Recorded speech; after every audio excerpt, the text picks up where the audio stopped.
این دوربین به راحتی آب خوردن تصویرش میاد روی گوشی موبایل شما. فقط کافیه که این QR کد رو از طریق نرم افزار اسکن کنید، یه سیم کارت هم بندازید داخلش، از اینجا بگیر اینجا رو، یه سیم کارت و رم میره داخلش، شروع میکنه فیلم برداری کردن. وقتی روشنش کنید از اینجا هم بهش برق میرسونید، از اینجا آداپتورش هم تو جعبشه، بهش برق میرسونید، سیم کارت میندازید داخلش، شروع میکنه فیلم برداری کردن تا 128 گیگ رم براتون ساپورت میکنه. تصویرش هم میاد روی گوشی موبایل شما. هر جای دنیا که باشید از راه دور میچرخونیدش و پروژکتوراشو روشن میکنید که شبا براتون رنگی ضبط کنه.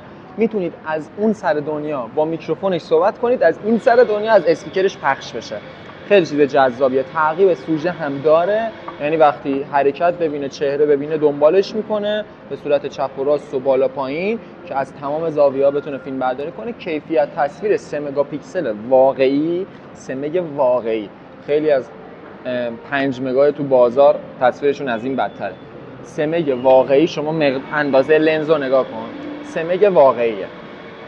پروژکتور هم داره که براتون شبا رنگی ضبط کنه. اسپیکر بلندگو هم گفتم، چرخش به طرفین هم داره، تعقیب سوژه داره، موشن دیتکشن داره، آژیر داره و چهره هم ببینه براتون نوتیفیکیشن میفرسته. ارسال هشدار هم داره، یعنی از یه ساعتی به بعد.